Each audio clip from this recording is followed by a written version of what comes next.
कार्यक्रम के पुण्यार्चक हैं श्री जयेश भाई जसवंत लाल शाह, श्रीमती रूपाबेन शाह, श्री अर्पित वखारिया, श्रीमती अदिति वखारिया, कियारा वखारिया, जियान वखारिया, कुंजन गांधी, ईशा गांधी एवं हथवी गांधी। परम पूज्य संत शिरोमणि आचार्य श्री 108 विद्यासागर जी महाराज के पावन चरणों में श्रद्धा सुमन अर्पित करते हुए माता पिता Shri Ativir Chandra Jain, Shrimati Kasturi Devi Jain, CA Rajiv Jain, Rekha Jain, Ruchin Jain, Mansi Jain, CA Vasu Jain, CA Samkit Jain, पौत्र पौत्री Rudra Meera, firm JRA corporate services private limited Noida, भाई डॉक्टर संजीव जैन, रुचि जैन, सिद्धार्थ एवं सम्यक जैन, कनाडा।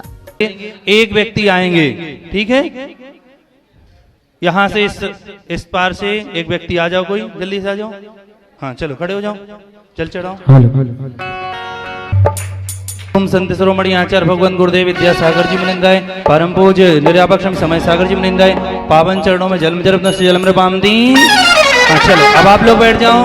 हाँ आ जाओ उस पार से। मेरा चंदन बंधन को आया हूँ, चंदन प्रपाम दी। हाँ चलो अपने स्थान पर बैठो।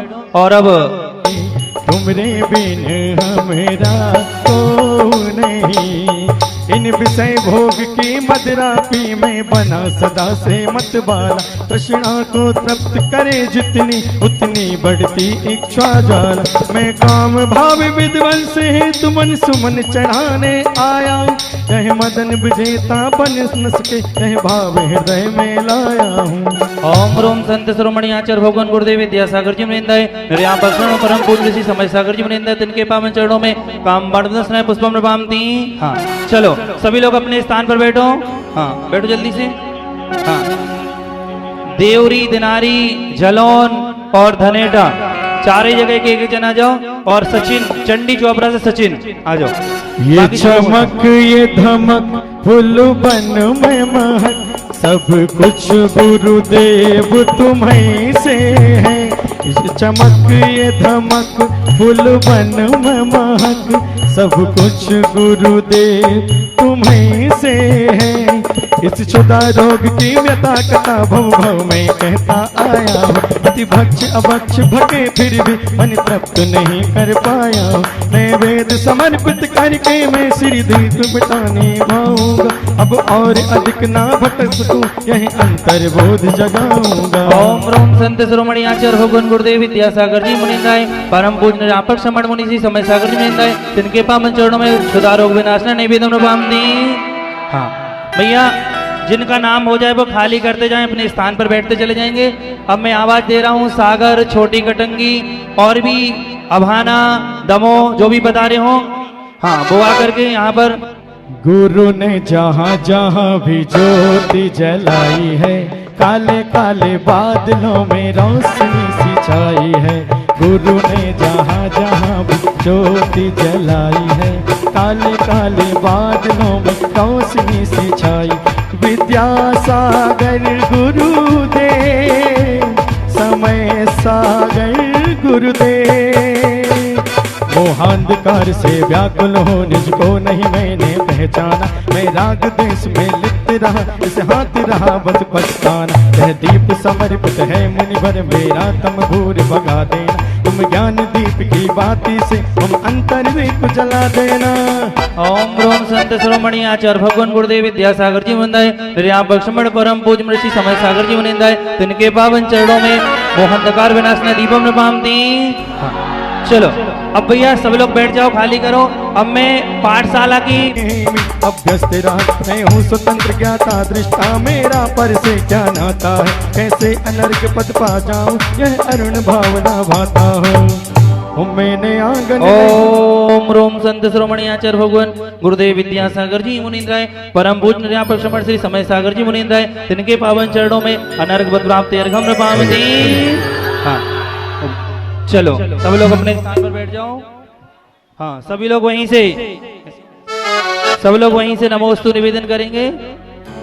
हाँ, एक और अर्घ है जो भावों की निर्मल सरिता में अवगाहन करने मेरा सारा दुख दर्द हरो है अर्घ भेंटने लाया हो। हे तपो मूर्ति हे आराधक हे योगीश्वर हे महासत हे अरुण कामना देख सके युग युग तक आगामी वसत। ओम रोम संत शिरोमणि आचार्य भगवान गुरुदेव विद्यासागर जी मुनिंद्राय परम पूज्य निरापक्ष मणि समय सागर जी मुनिंद्राय तिनके पावन चरणों में जलादि अर्घम निर्मामति स्वाहा। अब चलेंगे अपन सीधे परम पूज्य निर्यापक श्री श्री समय सागर जी महाराज के चरणों में। अहिंसा परमो धर्म की, महावीर भगवान की, प्रातः स्मरणे परम पूज्याचार्य गुरुवर श्री विद्यासागर जी मुनि महाराज की जय।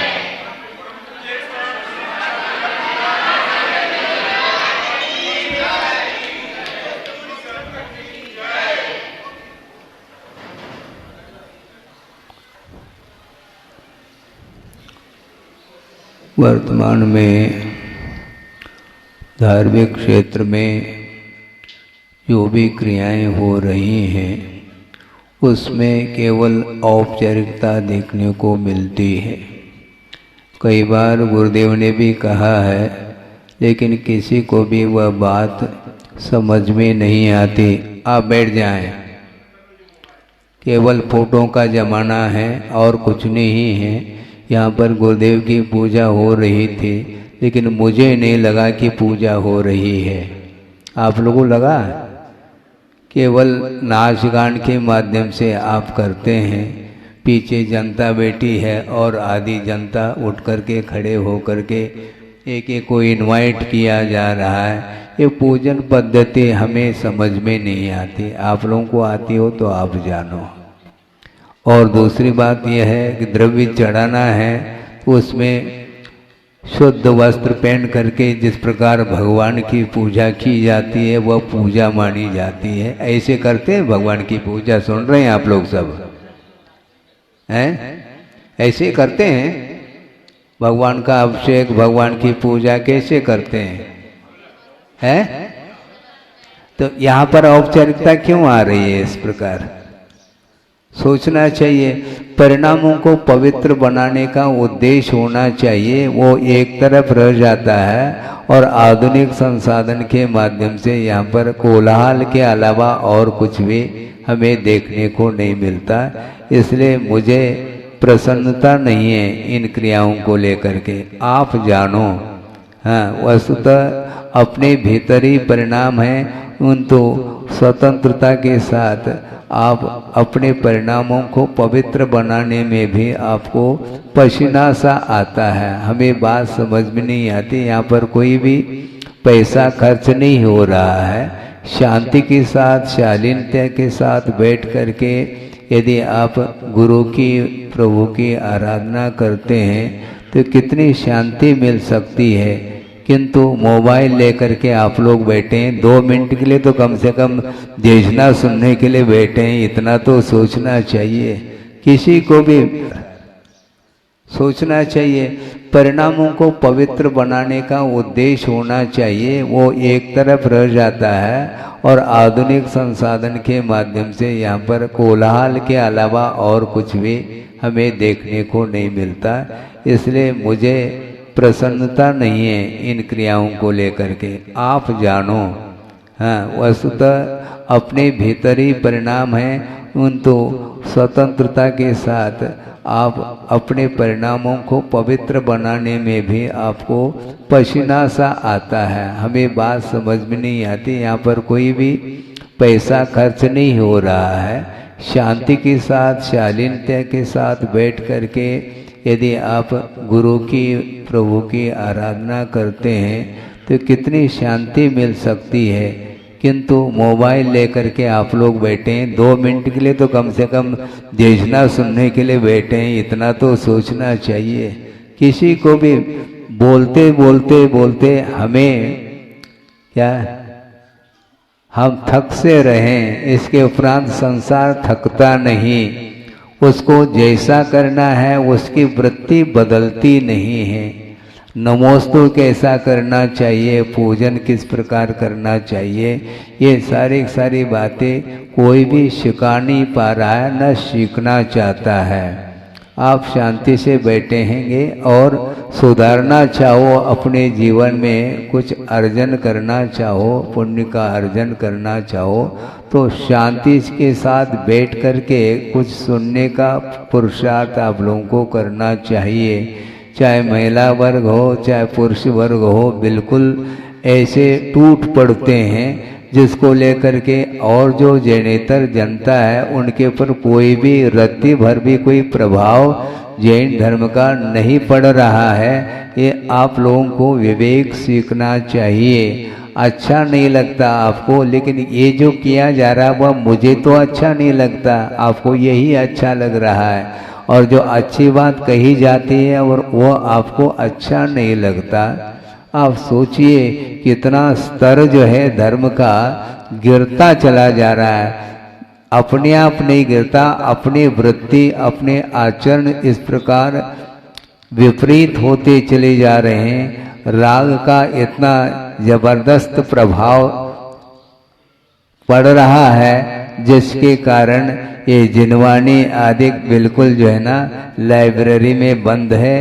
कोई भी पढ़ना नहीं चाहते हैं, पढ़ते हैं 2-5 मिनट। यहाँ पर तो खड़े हो करके 2-4 कविता तो बोल देंगे, लेकिन शांति के साथ बैठ करके कोई भी स्वाध्याय आदि न करना चाहता है, न दूसरे को कराना चाहता है। इस प्रकार निरंतर यदि मान लो यह चलता चला जाएगा तो भविष्य क्या है सबके सामने है। मैं ज़्यादा नहीं कहना चाहता, एक श्लोक के माध्यम से थोड़ा सा विषय आगम के माध्यम से आपके सामने रखना चाहता हूँ कि एक श्लोक आता है, आप लोगों को बहुत भारी पड़ता है क्योंकि आप लोगों ने पढ़ा ही नहीं, अध्ययन किया ही नहीं, न करने की रुचि है। तो ऐसी स्थिति में हम कहाँ तक किसके सामने रख सकते हैं अपनी आगम की बात को। उन्होंने ये लिखा है कि उत्तमा स्वात्म चिंता स्यात्। सुन रहे हैं आप सब लोग? उत्तमा स्वात्म चिंता स्यात्, देह चिंता च मध्यमा और अधमा काम चिंता स्यात्, पर चिंता अधमा अधमा, ऐसा कहा है। उत्तम यदि कोई चिंता है, चिंतन है, तो अपने आत्म चिंतन को सर्वोत्कृष्ट चिंतन माना गया है।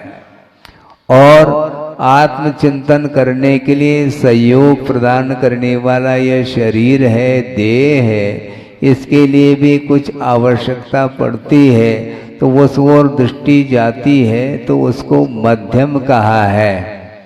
और विषयों की चिंता यह अधम मानी जाती है, और दूसरे के अहित की चिंता करना ये अधम से भी अधम अर्थात पाप से भी महान पाप माना गया है। अब सोचो, धार्मिक क्षेत्र में आप आते हैं, मंदिर में आते हैं, देव दर्शन किस प्रकार किया जाता है, किस प्रकार भावों को पवित्र बनाया जाता है, ये बिल्कुल देखने को नहीं मिल रहा है। केवल कैमरे के माध्यम से ही दृश्य देखने को मिलता है। भगवान के सामने भी यह वातावरण, पवित्र वातावरण देखने को नहीं मिल रहा है। यह पतन ठीक नहीं माना जाता है। और कहने के उपरांत भी उसको आप नहीं सुधारेंगे तो करने वाले कर्तव्य की दृष्टि से कह करके चले जाएंगे, लेकिन भविष्य में परंपरा की दृष्टि से आने वाली जो नई पीढ़ी है उसको क्या धर्म का आप मर्म समझाएंगे, उनको क्या धर्म का स्वाद आएगा, सोचने की बात है। शांति के साथ मैं आया यहाँ पर तेजगढ़ में, और जो ये प्राचीन मंदिरों के दर्शन किए, ऐसा लगता था कि यहीं बैठना चाहिए। हाँ बस, क्यों बस तेजगढ़ नाम आ गया तो ताली बज जाती है। केवल ताली मत बजाओ, यहाँ का जो वातावरण है उस वातावरण को बरकरार बनाए रखना चाहिए। प्रतिमाओं के दर्शन और अपने जनालयों के दर्शन करने से अपने आप में कितने भी दूरी तय करके आए हो, विहार करके आए हो, थकान मिट जाती है। इस प्रकार यह वातावरण क्षेत्र का वातावरण है। सिटी में इस प्रकार का वातावरण देखने को नहीं मिलता। अभी विहार करते करते कोणी जी आए और कोणी जी वहाँ दर्शन करते ऐसा लग रहा था कि यहाँ से भी विहार न कर लिया जाए। तो इस प्रकार जगह जगह अच्छे क्षेत्र, सिद्ध क्षेत्र मिलते हैं दर्शन करने के लिए, और वहाँ पर जाकर के शांति के साथ प्रभु की उपासना करने के लिए अवसर मिलता है। किंतु चाहे गांव में जाएं, चाहे बड़े बड़ी सिटियों में जाएं, वहाँ पर कोई भी वातावरण नहीं मिल पाता। इसलिए शांति के साथ बैठ करके आत्मा की चिंतन करने के लिए जो अवसर मिलता है वह सर्वोत्कृष्ट माना जाता है। और शरीर की ओर थोड़ी दृष्टि इसलिए जाती है, जैसे मशीन है और मशीन को चलाने के लिए पेट्रोल की आवश्यकता पड़ती है ना। उसी प्रकार यह शरीर भी एक मशीन है। धर्म ध्यान करने के लिए यह आदिम साधन माना गया है। खलु धर्म साधनम शरीर को कहा गया है। शरीरम आद्यम खलु धर्म साधनम। धर्म साधन करने के लिए यह सर्वप्रथम साधन के रूप में उपस्थित हो जाता है। यह शरीर जड़ है, यह कुछ भी नहीं जानता, किंतु यह शरीर अपवित्र वस्तुओं से निर्मित होते हुए भी रत्नत्रय की आराधना करने के लिए यह सहयोग प्रदान करता है। इस अपेक्षा से आगम के अनुरूप श्रमण लोग भी इसके लिए थोड़ा सा पेट्रोल देने के लिए कहाँ जाते हैं? आप लोगों के आंगन में आते हैं पेट्रोल लेने के लिए। शुद्ध पेट्रोल मिलता है, आगम के अनुरूप मिलता है, तो उसको वो लेते हैं। केवल रत्नत्रय की उपासना करने के लिए, तप आदि करने के लिए, स्वाध्याय करने के लिए, अथवा परस्पर में वैयावृत्ति आदि करने के निमित्त को लेकर के वो आगम के अनुरूप एक बार आहार लेते हैं। आहार लेने की इच्छा तो श्रमण को भी होती है, किंतु रत्नत्रय को निर्दोष पालन करने के प्रयोजन को लेकर के ही उनकी आहार की चर्या संपन्न होती है। इसलिए गुरुदेव ने कई बार ये प्रवचन अथवा तत्व चर्चा के दौरान स्वाध्याय के प्रसंग में उन्होंने कई बार कहा है कि श्रमण लोग आहार चर्या संपन्न करते हुए भी उस समय भी वो स्वाध्याय उनका संपन्न होता है। आपको थोड़ा सा विस्मय सा लग सकता है कि श्रमण लोग आहार चर्या कर रहे हैं, उस समय स्वाध्याय कैसा संभव है? तो आचार्य महाराज ने ये कहा कि उस समय भी उनकी दृष्टि आगम की ओर रहती है। आगम की ओर रहती, आहार की क्रिया तो हो रही है और आहार लेने का भाव भी है, आहार संज्ञा है। इसके बावजूद भी वो आप लोग कर पात्र में आहार देते हैं नवदा भक्ति पूर्वक। इसके उपरांत भी जैसे ही कर पात्र में ग्रास आता है तत्काल वो नहीं लेते, फिर क्या करते हैं?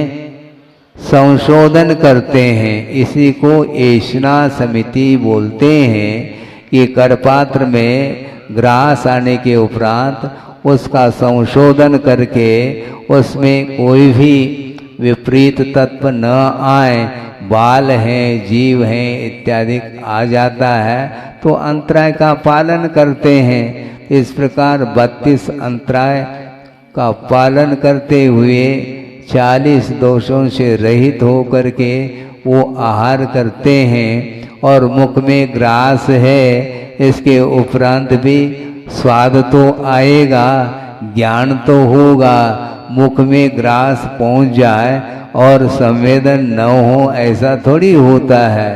कोई भी ग्रास चाहे वह मीठा हो, चाहे कड़वा हो, चाहे वह खट्टा हो, किसी भी प्रकार से रस को लेकर के हो, उसका स्वाद तो आता है, किंतु इच्छा उनकी नहीं रहती कि इसी प्रकार का मुझे आहार मिल जाए।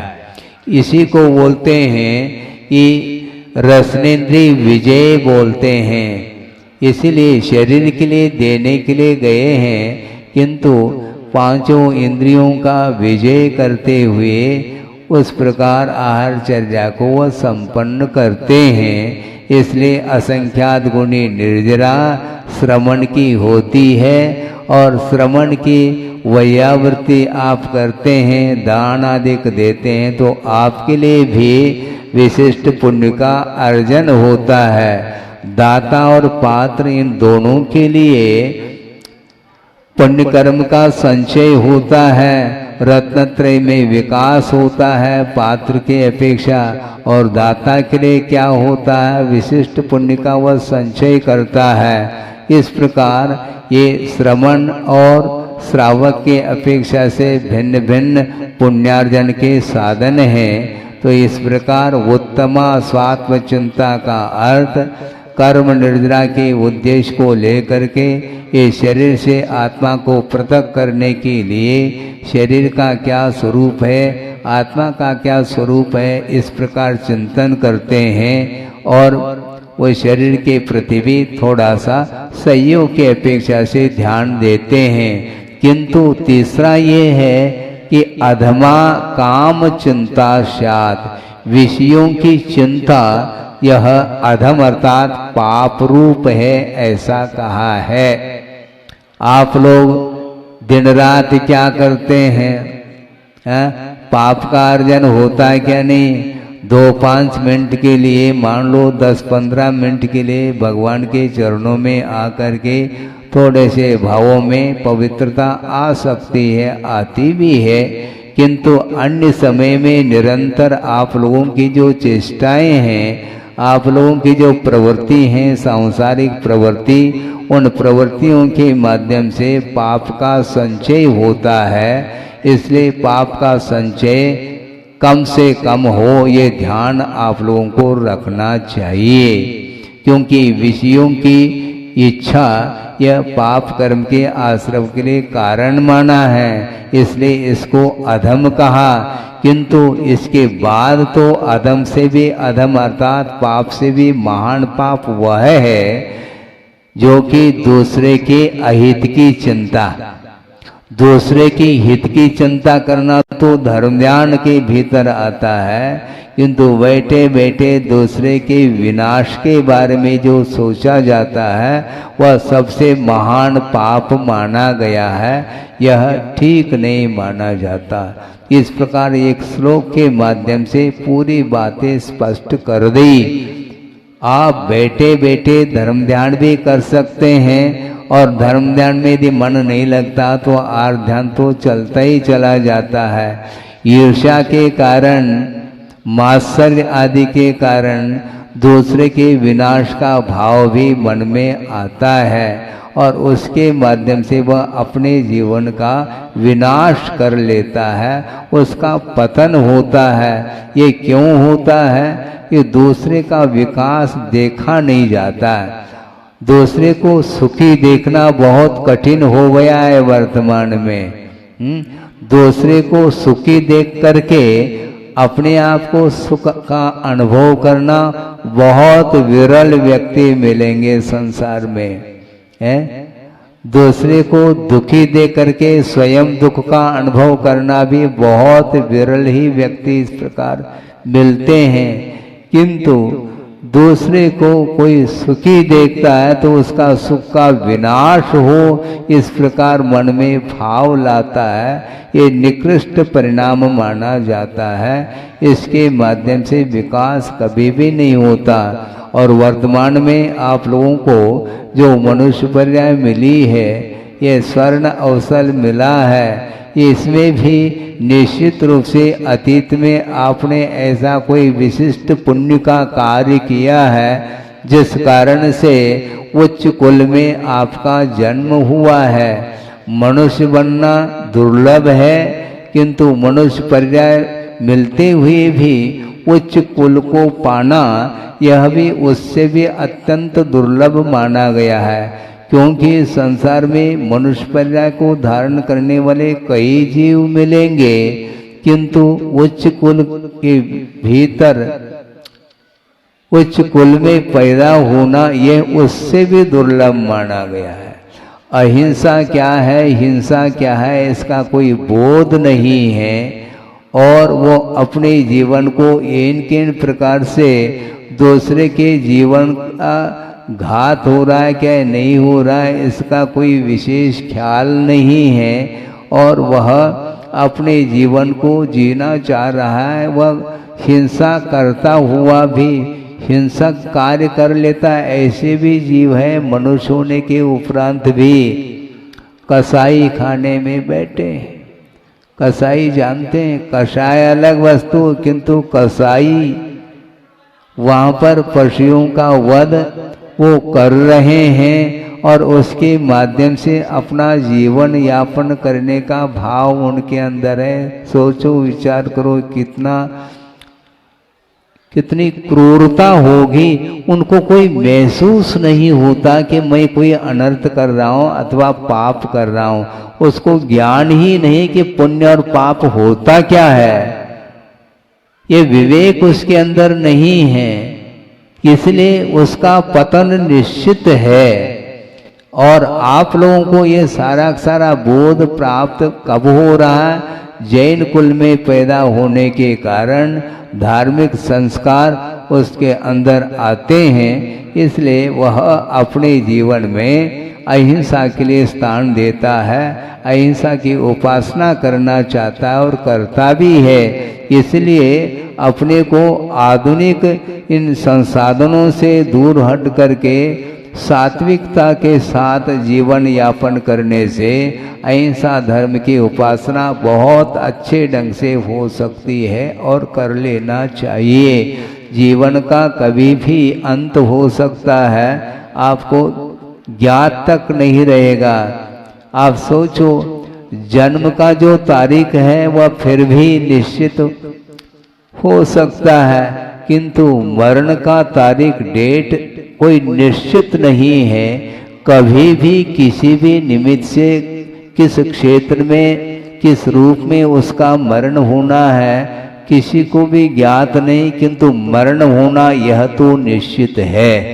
ये जब यह निश्चित है, अपनी अपनी बार कहा जा रहा है, मरना सबको एक दिन अपनी अपनी बार कह रहे हैं, तो कभी भी वह नंबर आ सकता है। इस क्योंकि जन्म जिसका होता है तो मरण निश्चित रूप से होता है। इसलिए जब तक जीवन शेष है तब तक अपने को शांति के साथ, विवेक के साथ विषयों और कषायों को कम करते हुए आप सच्चे देव गुरु शास्त्र की उपासना करने के लिए समय निकालो।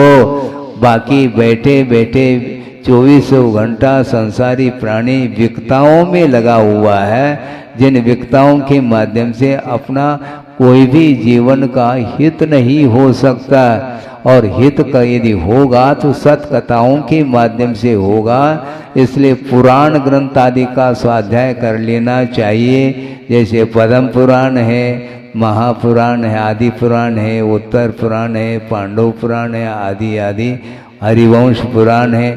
बहुत सारे पुराण ग्रंथ हैं, प्रतिमान योग बोलते हैं, जिसमें महापुरुष अथवा 63 सलाह का पुरुषों का जीवन व्रत, उनका जीवन किस रूप में व्यतीत उन्होंने किया है, इतने वैभव होने के उपरांत भी उन्हें किस प्रकार वैराग्य प्राप्त हुआ, ये सारा चित्रण उस प्रतिमान योग पुराण ग्रंथों में मिलता है। इसलिए बहुत ज़्यादा जो कर्म सिद्धांत आदि ग्रंथ हैं जिनका आपको ज्ञान नहीं हो सकता, मान लो कोई बाधा नहीं, किंतु कथानकों के माध्यम से भी हम अपने जीवन को सुधार सकते हैं और सद्गति का पात्र बन सकते हैं। बने इस पवित्र भावना के साथ।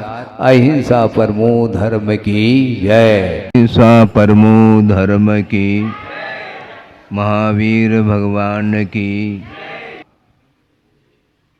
आप लोगों ने अभी अहिंसा धर्म की जय ऐसा बोला है। वस्तुतः यह अहिंसा परम धर्म इसलिए है, यह विश्व धर्म है। चाहे राम भगवान हो, चाहे हनुमान हो, चाहे महावीर हो, सभी ने परस्पर एक दूसरे के प्रति करुणा का उपदेश दिया है। एक दूसरे के प्रति अनुग्रह का भाव रखना चाहिए, क्योंकि प्रत्येक जीव के यही इच्छा रहती है। हर व्यक्ति शांति के साथ जीवन जीना चाहता है। किसी को भी कष्ट इष्ट नहीं है। कष्ट से, दुख से ऊपर उठने के लिए ये जीवन मिला है और एक दूसरे के प्रति दया का भाव रखते हुए ही जीवन जिया जा सकता है। मुख्य रूप से आप लोगों को ये चाहिए कि वस्तुतः जहाँ कहीं भी देखो वहाँ पर एक दूसरे के प्रति दया का भाव धीरे धीरे कम हो रहा है। और हम ये पूछना चाहते हैं कि पेड़ पर फल लगता है। हम ये पूछना चाहते हैं कि जिस प्रकार पेड़ के ऊपर फल लग जाता है और मीठा मीठा फल आप लोग सेवन करते हो, क्या इस प्रकार मांस मिल सकता है क्या? जब तक जीव का घात नहीं होगा तब तक मांस की उपलब्धि संभव नहीं है। इसलिए एक जीव के जीवन को समाप्त करके अपने जीवन को सुरक्षित करने का जो भाव है यह ठीक विपरीत भाव माना जाता है। अपने जीवन को सुरक्षित रखने के लिए प्रत्येक व्यक्ति को, प्रत्येक जीव के लिए अपने अपने प्राण प्रिय हुआ करते हैं। तो उसी प्रकार हमारा ये कहना है अथवा महापुरुषों का यही उपदेश है, प्रत्येक जीव के प्रति करुणा का भाव होना चाहिए। और मुख्य रूप से आप लोगों का ध्यान वो ओर दिलाना चाहूँगा कि वर्तमान में मानव के लिए तो बहुत प्रबंध है। आप लोगों का जीवन प्रबंध के साथ चलता है, किंतु जो पशु हैं उनके लिए क्या प्रबंध है बोलिए आप? क्योंकि आप लोग तो एसी में रह रहे हैं, फुल फैसिलिटी के साथ जीवन आपका चल रहा है, किंतु पशुओं का जीवन पराश्रित है, वो मूक प्राणी है। वे अपने कष्ट को, अपने दुख को व्यक्त नहीं कर सकते। आपको यदि कष्ट हो जाता है तो आप एक दूसरे के सामने रख करके उसका प्रतिकार, उसका उपचार कर लेते हो, किंतु पशुओं के लिए समय पर न खाना मिलता है, न पीना मिलता है, और कोई रोग इत्यादि उत्पन्न हो जाते हैं, उसके लिए भी कोई यथोचित उपचार आदि नहीं हो पाता। इसलिए आप लोगों का परम कर्तव्य है, जिस प्रकार आप अपने परिवार को बिल्कुल अच्छे ढंग से जीवन जीने के लिए पुरुषार्थ करके, वित्त का उपार्जन करके सुखमय जीवन व्यतीत करते हैं, उसी प्रकार पशुओं के प्रति भी करुणा का भाव जागृत होना चाहिए। हमारा यही कहना है, यह विश्व धर्म है, अहिंसा धर्म है। प्रत्येक जीव का जो जीवन चलता है वह स्वतंत्रता के साथ जीवन उनका व्यतीत हो, इस प्रकार मन में भाव रखना चाहिए। और कभी भी मांस का सेवन नहीं करना चाहिए। मद्य, मांस और मधु, आप लोग सुन रहे हैं क्या? नहीं, उपदेश के लिए आप लोगों ने निवेदन किया और आप लोग तो सुन ही रहे हैं। साथ साथ जो स्कूल के बच्चे हैं छोटे छोटे, उनके ऊपर भी शाकाहार का प्रभाव पड़ना चाहिए। शाकाहार के माध्यम से आरोग्य की रक्षा भी होती है और अहिंसा धर्म की भी रक्षा होती है। आरोग्य की दृष्टि से भी यदि मान लो शाकाहार का आलम्बन लेते हैं तो निश्चित रूप से धर्म के संस्कार बढ़ते चले जाते हैं और एक दूसरे के प्रति करुणा का या परोपकार का भाव जागृत हो सकता है। इस पवित्र भावना के साथ संक्षेप में यही कहा जाता है कि जीवन के आदि से लेकर के अंत तक जो कुछ भी पुण्य लेकर के आप लोग आए हैं, उस पुण्य का सदुपयोग करते हुए भविष्य को उज्जवल बनाने का पुरुषार्थ करना चाहिए। अहिंसा परमो धर्म की जय। इस कार्यक्रम के पुण्यार्चक थे श्री जयेश भाई जसवंत लाल शाह, श्रीमती रूपाबेन शाह, श्री अर्पित वखारिया, श्रीमती अदिति वखारिया, कियारा वखारिया, जियान वखारिया, कुंजन गांधी, ईशा गांधी एवं हथवी गांधी। परम पूज्य संत शिरोमणि आचार्य श्री 108 विद्यासागर जी महाराज के पावन चरणों में श्रद्धा सुमन अर्पित करते हुए माता पिता Shri Atvir Chandra Jain, Shrimati Kasturi Devi Jain, CA Rajiv Jain, Rekha Jain, Ruchin Jain, Mansi Jain, CA Vasu Jain, CA Samkit Jain, पौत्र पौत्री Rudra Meera, firm JRA corporate services private limited Noida, भाई डॉक्टर संजीव जैन, रुचि जैन, सिद्धार्थ एवं सम्यक जैन, कनाडा।